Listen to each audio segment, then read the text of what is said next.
네, 이번 시간에는 셔터 스피드에 대해서 배워보도록 하는 시간을 갖도록 하겠습니다.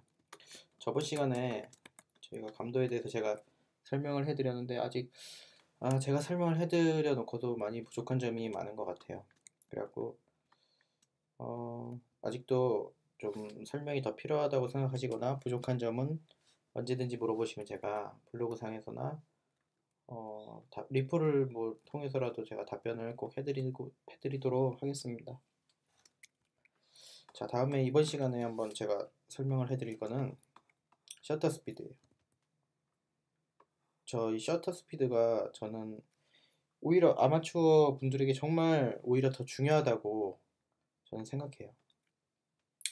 왜냐면은 셔터 스피드는 일단은 사진이 흔들려서 나오지 않게 만들어 주거든요.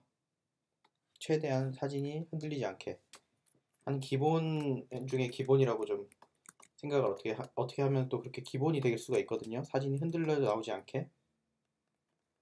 그래서 셔터 스피드는 흔들려 보이는 사진과 아주 밀접한 관련이 있어요.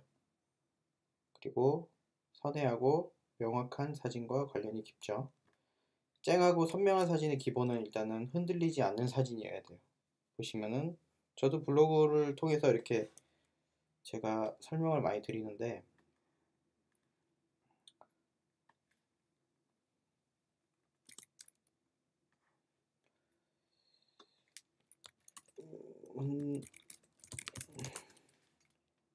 이렇게 설명했는데 제가 이렇게 여기도 많이 보시면은 참고가 되실 거예요. 아무튼 이번에는 셔터 스피드에 대해서 이번 시간에 제가 설명을 드리도록 하겠습니다. 제가 좀 이번 시간에 미리 좀 준비를 했어요. 자, 일단 보시면은 셔터 스피드가 이제 바뀌는 그런 경우에 따라서 제가 하나씩 분류를 이렇게 써봤어요. 지금 일단 감도에 대해서는 그때 당시 어두운 상황에서 일단은 감도를 올리는 것 일단은 그래갖고 올려야 되는 상황은 감도가 올라가면 화질이 저하되고 화질이 좋아진다는 거, 내려가면 오히려 화질이 좋아지고, 이제 어두우면 어쩔 수 없이 감도를 올려야겠죠. 하지만 삼각대가 있으면은 또 아니면 빛이 충분한 조건이면 감도를 올릴 필요가 전혀 없어요. 하지만은 이번에 셔터 스피드는 여러 가지 사례가 있죠. 그 중에서 이제 보시면은 가장 많이 접하시는 게 바로 이거죠. 손으로 들고 촬영을 하시고 피사체는 정지된 상태. 자, 좀 알아볼게요. 여기에 대해서. 일단은 일단 제가 가장 기본은 저는 이렇게 생각해요. 사진이 흔들리지 말아야 돼요. 찍었을 때 경우에 당시. 근데 이게 되게 웃긴 게 사진 찍으시는 분들을 보면은 흔들린 것과 사진이 자기가 실수로 흔들린 것과 피사체가 움직여서 흔들린 거에 대한 일단 구분을 하실 줄 아셔야 돼요. 그 두 가지가 정확히 정말 달라요. 그러니까 일단은 손으로 들고 촬영했을 때의 경우를 알려드릴게요. 손으로 들고 촬영했을 때 경우에 이제 흔들리지 말아야 되는데 공식이 있어요. 되게 아주 쉬운 공식을 제가 하나 알려드릴게요. 이것만 아시면은 이제 웬만해서는 정지된 피사체를 찍으실 때 흔들리지 않으실 거예요. 렌즈의 초점 거리보다 셔터 스피드가 더 커야 됩니다. 이게 무슨 말이냐? 예를 들어 볼게요. 70mm, 일단은 쉽게 풀프레임이 더 쉬우니까 풀프레임을 기준으로 먼저 설명을 해드릴게요. 풀프레임은 70mm로 찍었을 경우에는 70mm보다 더 커야 돼요. 셔터 스피드가 더 빨라야 된단 말이죠. 무슨 말이냐면 70mm로 찍었을 때는 70mm보다 더 빨라야 되니까 80분의 1초는 돼야 됩니다. 만약에 70mm보다 작은 한 50분의 1초 이러거나 40분의 1초, 뭐 30분의 1초 이러면은 흔들릴 사진이 되게 잘 나와요. 아주 숨을 참고 천천히 아니면 어디에 거치해 놓지 않는 이상은 흔들린다고 보시면 돼요. 좀 찍기 힘들죠? 그렇게 보면은 70mm로 놓으실 때 80분의 1초 정도는 돼야지 사진이 흔들리지 않고 편하게 손으로 들고 찍으실 수가 있어요. 이게 왜 그러냐면은 렌즈 경통이 있기 때문에 그 경통이 길어지면 길어질수록 더 찍기 힘들어요. 만약에 200mm로 찍을 땐. 자, 제가 지금 설명해드린 건 다 풀프레임 기준이에요. 크롭 바디는 절대 아닙니다. 200mm 기준은 말 그대로 200mm 200분의 1초보다 빠르면 돼요. 이렇게 아주 쉽죠? 그러면 300mm로 찍으면 300mm보다 더 빠르면 되죠. 한 500분의 1초로 찍으면 되겠죠? 자, 이 경우는 전부 다 손으로 들고 촬영할 경우예요. 삼각대가 아닙니다. 자, 그 다음 크롭 바디 기준을 말씀드릴게요. 크롭 바디는 지금 제가 여기 말씀드린 거에 대해서 곱하기 1.6 캐논의 경우는 다 1.6으로 자르죠. 크롭 바디들이 1.6 니콘의 경우에는 1.5를 곱하시면 돼요.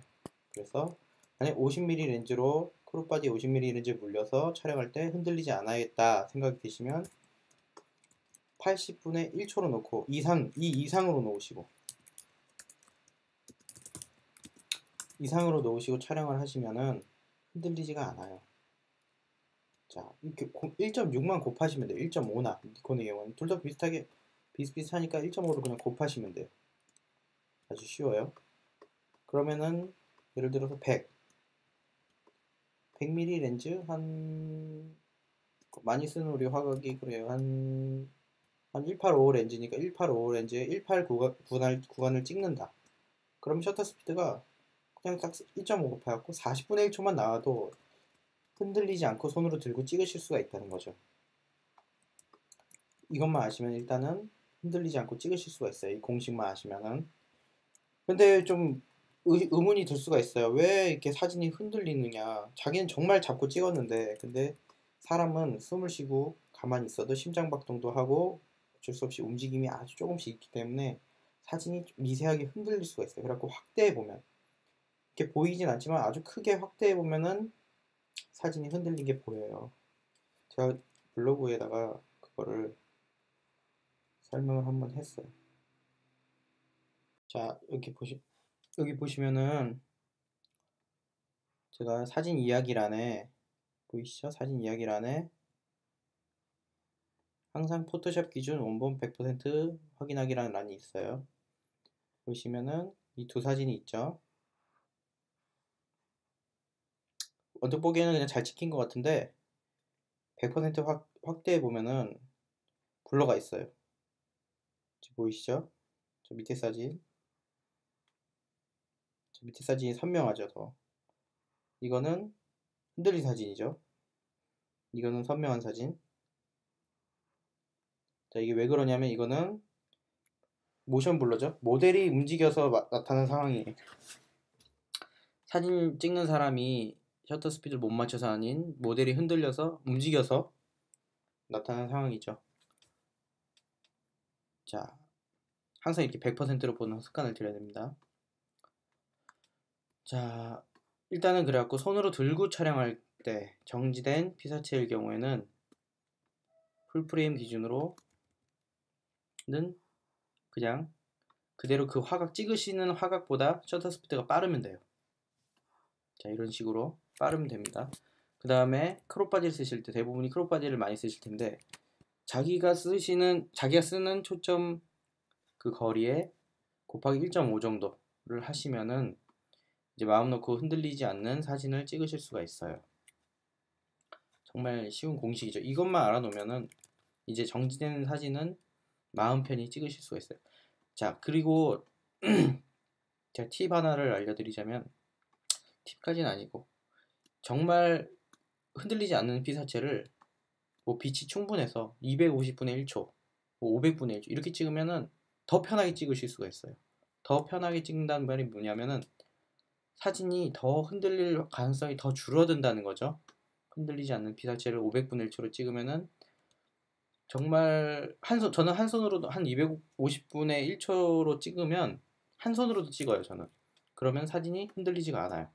왜냐하면 셔터 스피드가 워낙 빠르기 때문에 웬만해서 초점만 맞춘다면 흔들리지가 않는다는 얘기죠. 하지만은 뭐 한 손으로 찍으시면 안 되죠, 사진은. 네, 잘 자세를 잡고 찍어야죠. 자, 이 공식을 잘 생각해 보시고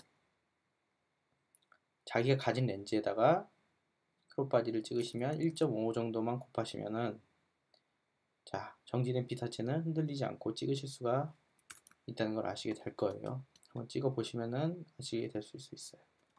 자, 근데 이 셔터 스피드를 만들기 위해서 50mm 찍으려고 했는데 80분의 1초로 노니까 너무 어두워요. 너무 어두운 상황이 발생할 수 있어요. 그러면 제가 그때 말씀드렸다시피 어제 말씀드렸다시피 감도를 올리는 방법이 있겠죠. 이제 여기서 보상을 해줘야겠죠. 자, 셔터 스피드를 방금 제가 말씀드린 상황에서 한 80분 1초를 놔야 돼요. 그래갖고 셔터 스피드를 80분의 1초로 만들려고 하는데 사진이 너무 어두워요. 그래서 노출을 밝혀야겠다. 이제 사진을 밝혀야겠죠. 80분의 1초 놓으니까 너무 어두워서. 그래서 이게 만약에 80분의 1초를 밝히는데 필요한 노출값이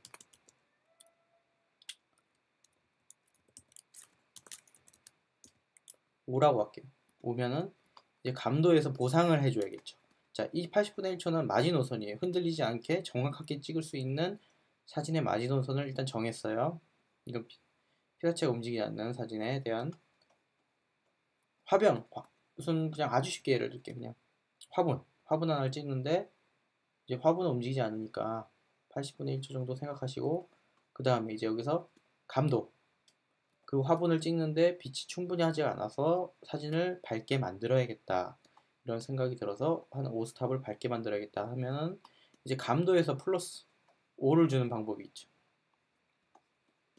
여기서 예를 들어 시작 감도가 200이었어요. 100부터 시작할게요. 그냥 아주 편하게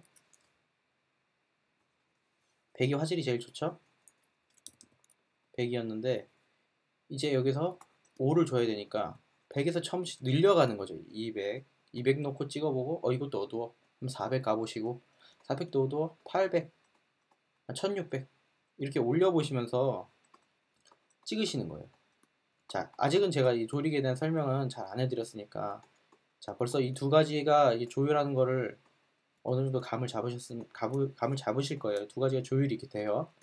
자, 이게 셔터 스피드는 80분의 1 고정으로 간다 치면 하지만 이 빛이 충분한 상황에서는 이 감도가 내려가겠죠. 감도가 이렇게 1600에서 800, 400, 200 사진이 밝기가 잘 나오니까요. 이제 제가 설명드린 상황은 사진이 밝기가 안 나와서 어둡기 때문에 설명을 해드린 상황이고요. 자, 어느 정도 감을 조금 잡으셨을 거예요. 셔터 스피드와 감도에 대해서는. 자, 일단은 이제 손으로 들고 촬영하고 정지된 피사체에 대해서 좀 설명을 드렸고요. 이제 움직이는 피사체, 이건 약간 이제 어려워지죠. 흔히들 정말 많이 착각하시는 게 뭐냐면은 제가 말씀드렸다시피 피사체가 살짝 움직여요. 사람이라든지 동물이라든지 강아지 같은 경우는 가만히 있질 않죠. 살짝 움직이는데 사진을 잘 찍으세요. 흔들리지 않고. 근데도 말씀드린 제가 한 50mm 렌즈로 개를 찍는데 80분의 1초로 놓고 찍으셨어요. 근데 흔들렸어요. 그 사진을 보고 열어서 보시고 나 진짜 손이 수전증이 있다. 나 왜 이렇게 찍냐 이렇게 생각하실 수 있는데 전혀 그게 아니에요. 잘 찍으시는 거고 왜 그러냐면 바로 이게 문제죠. 셔터 스피드 80분의 1초 이게 왜 문제냐.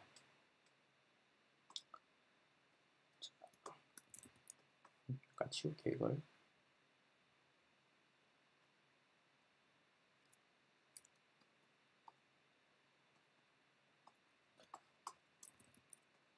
자, 보시면은 이게 또 공식이 있어요. 이렇게 걸어오거나 좌우로 걷는 경우 그 사진을 통해서 보여드릴게요. 제 블로그에 여기다 검색에 흔들려 치시면은 제가 설명을 이렇게 해놨어요. 해서 보실 수가 있습니다. 걸어오거나 좌우로 이렇게 걸어오는 경우 움직이고 있죠. 피사체가 프레임 안에서 이런 경우 이렇게 정지 동작으로 선약하게 잡아내려면 250분의 1초는 돼야 돼요. 자, 좌우로 이렇게 걷는 경우 250분의 1초 자, 그 다음 예제. 이번에는 뛰어오거나 피사체가 앞으로 빠른 동작으로 뛰어오거나 점프하는 정도의 사진. 이러면은 500분의 1초가 필요해요. 점점 올라가죠. 스피드가. 이번 2배로 올라갔죠. 자, 이 사진은 일본의 유명한 사진작가가 찍었어요. 이 점프하는 사진만 찍는 사진작가인데, 사진작가가 누구냐면 바로 이 여자분이에요. 자기가 셀프 카메라로 찍는데 아주 선해하죠. 마치 공중에 날아다니는 듯한 느낌을 받게 점프하듯이 점프해서 이렇게 찍었어요. 날아다니는 거죠. 이렇게 정지 동작을 잡으려면 500분의 1초면 됩니다. 흔히들 이제 바닷가에서 점프샷이라고 하죠.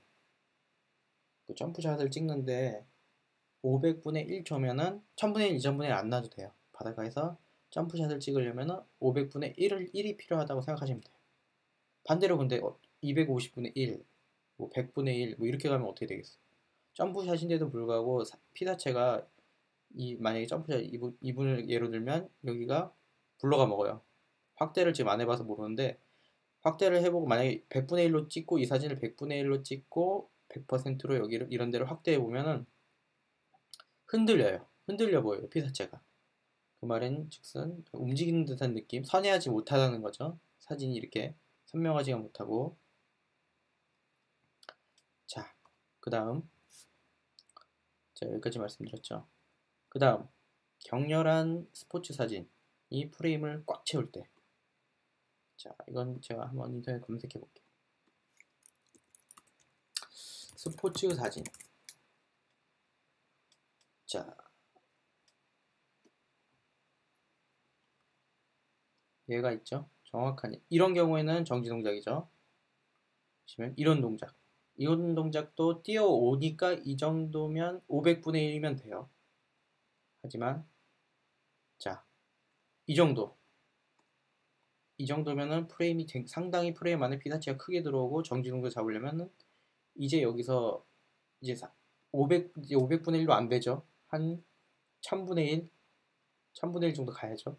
자, 이 사진도 아주 격렬하죠.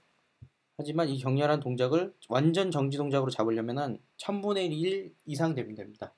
1000분의 1, 만약 여유가 되면은 2000분의 1 가야죠. 하지만 2000분의 1이 놓으면은 상당히 많은 빛을 필요로 하고 그러려면은 감도가 올라가겠죠. 감도를 올려야 되죠. 이 상황은 인공광이라서 항상 똑같은 빛이 주어지는데 이 빛 안에서 사진을 더 밝게 노출이 나오려면은 그리고 이 움직임을 잡으려면은 2000분의 1로 찍어야 하고 1000분의 1 정도 2000분의 1 정도 찍어야 되고 거기서 감도에서 이제 결정을 보는 거죠. 감도를 올려야겠죠. 대부분 이 정도면 감도가 1600 이상 무조건 돼야 될 거예요. 빠른 셔터 스피드와 감도까지 더해지려면. 자, 이런 사진도 1000분의 1 빠르게. 자, 이런 사진도 빨라야죠. 셔터 스피드가. 자, 조금 이해가 되셨을 거예요. 자, 또 다른 예가 있을까요? 주로 스포츠 사진에서 이런 빠른 감도가 필요하죠. 자, 이런 사진도 빠른 셔터 스피드가 필요하죠. 감도가 아니라 빠른 셔터 스피드 1000분의 1 이상. 피사체가 프레임을 꽉 채우고 있으니까요. 아주 조그만 미세한 흔들림도 없이 정확한 정지 동작으로 잡아내기 위해서 1000분의 1 정도 놔야 된다는 게 공식이죠. 자, 이 더 빠른, 정말 빠른 새의 날개짓. 새의 날개짓은 정말 빠르죠. 자, 이 정도면은 2000분의 1 이상이 돼야 돼요. 새를 찍으시는 분들은 그걸 아실 거예요, 이제. 새가 날개짓을 벌새 같은 경우에는 1초에 60번인가를 날개짓을 하죠.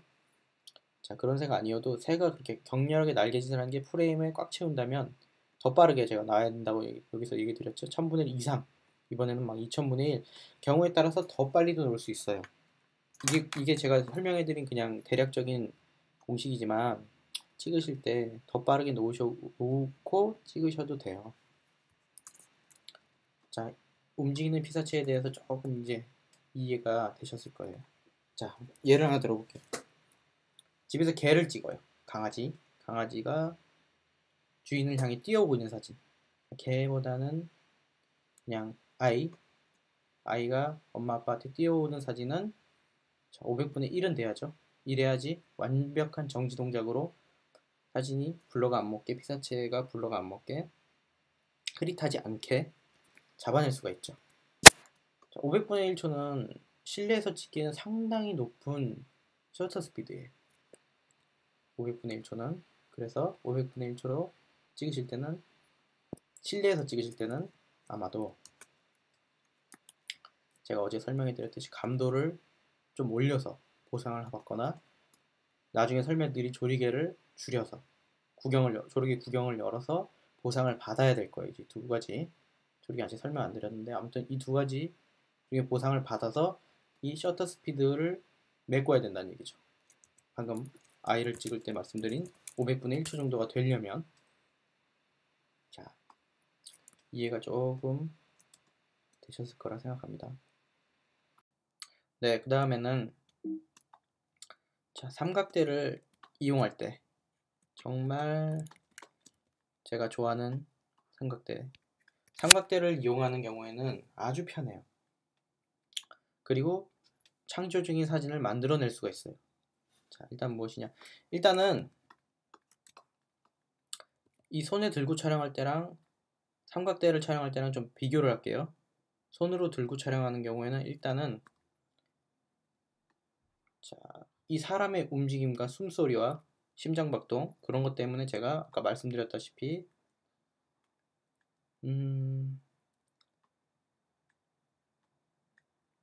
자, 제가 이렇게 설명을 해드렸죠. 이 공식이 필요하다고. 하지만 이제 삼각대를 사용하면 이게 공식이 사라져 버리죠. 이럴 필요가 없죠. 안 흔들리죠. 삼각대 위에 올려놓고 찍으면은 당연히 사진은 흔들리지가 않아요. 바람이 엄청 부는 이상. 물론 좋은 삼각대는 그런 바람에도 좀 강하겠죠. 무게가 나가면 삼각대 무게가. 자, 삼각대를 올리셨으면, 사진 흔기를 삼각대에 올리셨으면 이건 잊어도 돼요. 이제 제가 말씀드린 이걸 잊어도 됩니다. 그러면은 삼각대를 이용해서 이제 창조적인 사진을 찍을 수가 있어요.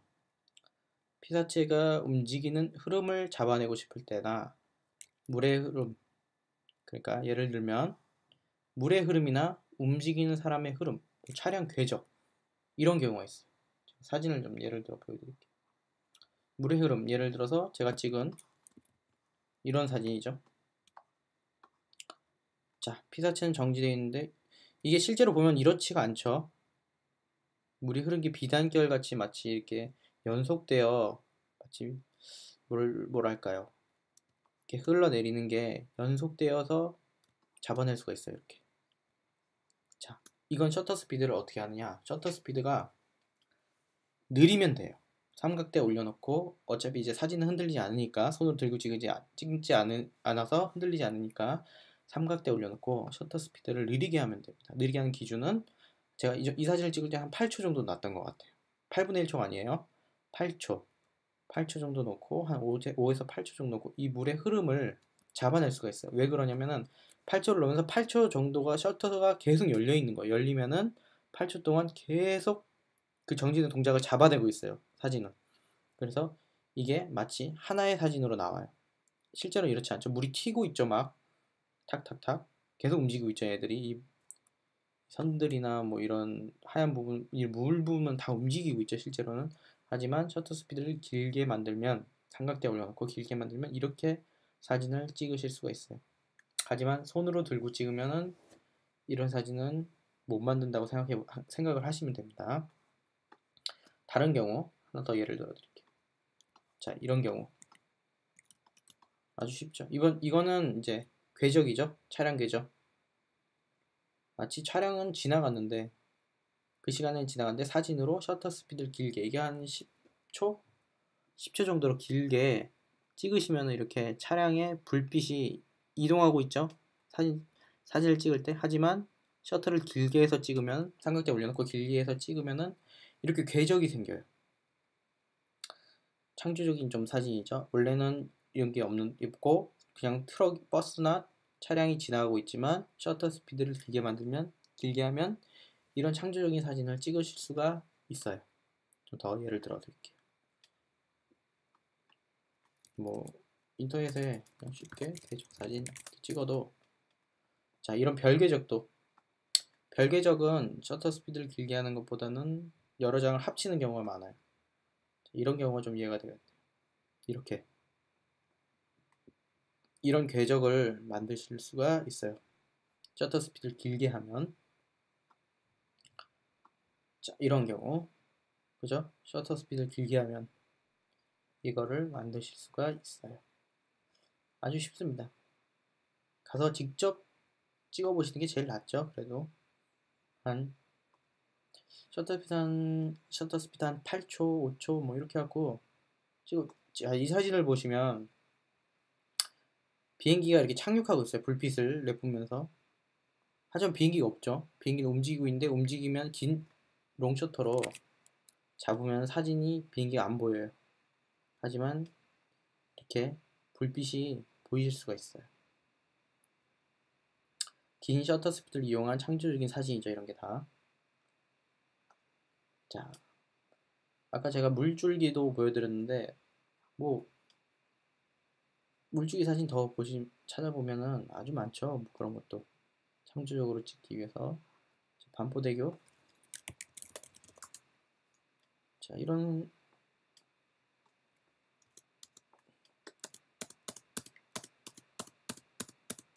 자, 이 사진도 긴 셔터 스피드로 찍으면은 이렇게 두 갈래로 움직이는 게 아니라 비단결 같이 깔끔하게 잡아낼 수가 있죠. 이런 부분도 그렇고. 또 어떤 사진이 있을까요? 긴 셔터 스피드와 삼각대를 이용한 사진들. 자, 을왕리 사진을 보여드릴게요. 을왕리 사진을 보시면 이 사진. 자, 을왕리에서 제가 찍은 사진이에요. 근데 마치 이때 당시 파도가 넘실넘실 저한테 이렇게 들어오고 있었어요. 하지만 마치 긴 셔터 스피드를 이용하면, 사진 정보를 보면, 자, 노출 시간이 30초나 돼요. 30초 동안 계속 삼각대 위에 올려놓고 셔터를 열어놨어요, 제가. 그러면은 이게 철썩철썩 거리는 게 없어지고 이렇게 안개처럼 몽환적인 느낌으로 사진을 담아내실 수가 있어요. 참 좀 창조적인 사진이죠. 이런 사진들은 상당히 많습니다. 아주, 그리고 찍기도 절대 어렵지가 않아요. 아주 쉬워요. 직접 찍어보시면은 아실 거예요. 삼각대가 필요하죠. 근데 반드시. 자, 이 사진도, 자, 물의 흐름이, 원래 이게 파도가 계속 움직이고 있었는데 이런 식으로 물의 흐름이 그냥 마치 좀 고요하고 잠잠하게 나타났죠. 다 셔터 스피드를 길게 하면은 아주 하실 수가 있습니다. 정말 쉬워요. 자, 그 다음에 뭐 한 가지 경우가 더 있긴 있어요. 자, 외부 조명을 사용하는 경우, 예를 들어서, 이런 경우는 근데 아마추어 분들은 좀 별로 없으실 거예요. 뭐 파워팩이라든지 스피드라이트, 그런 경우를 실내 스튜디오에서 찍을 때는 이제 셔터 스피드는 조명에 맞춰야 돼요. 조명에 맞춰서, 조명의 동조 속도가 정해져 있는 게 250분의 1초면 동조가 된다고 하는데, 그 정도면 좀 너무 동조가 좀 그때 바로 삑사리가 날 때가 있어서 넉넉하게 125분의 1초로 놓고 조명 스튜디오 촬영을 해요. 이 경우는 많이 접하시지 않으니까 일단 넘어갈게요. 자, 셔터 스피드가 이런 경우가 네 가지, 이런 경우에 따라서 이렇게 조율해 주시면 돼요. 이렇게 높이고 낮추는 그런 상황을 직접 자기가 이제 입맛에 맞게, 자기가 원하는 상황에 맞게, 피사체가 움직이거나 손으로 들고 찍거나 아니면 삼각대를 쓰거나 뭐 이렇게, 이런 상황에 맞게 자기가 입맛에 맞게 이제 움직이시는 거예요. 조절하시는 거예요. 움직이는 게 아니죠. 조절하시는 거죠. 그래서 이제 오토 모드로 놓으시는 게 아닌 이제 셔터 스피드를 자기가 결정하는 거죠. 조리개 우선 모드는 마찬가지예요. 조리개 우선 모드도 조리개만 자기가 정하고 셔터 스피드는 그냥 카메라에 맡기는 거죠. 하지만은 셔터 스피드에 대해서 이제 아셨으니까 자기가 맞추고 싶은 셔터 스피드 있죠. 이런 경우, 뭐 이런 경우 아니면 뭐 이렇게, 아니면 뭐 이렇게, 이런 식으로 셔터 스피드를 자기가 직접 오토 모드가 아닌 수동으로 맞추셔서 촬영을 하실 수가 있습니다. 자, 어느 정도 조금씩 감을 잡으셨을 거라 생각이 드네요. 자, 그 다음에는 조리개. 이 조리개는 조리개도 참 경우가 많죠. 자, 다음 시간에 설명을 드리도록 하겠습니다. 네, 감사합니다.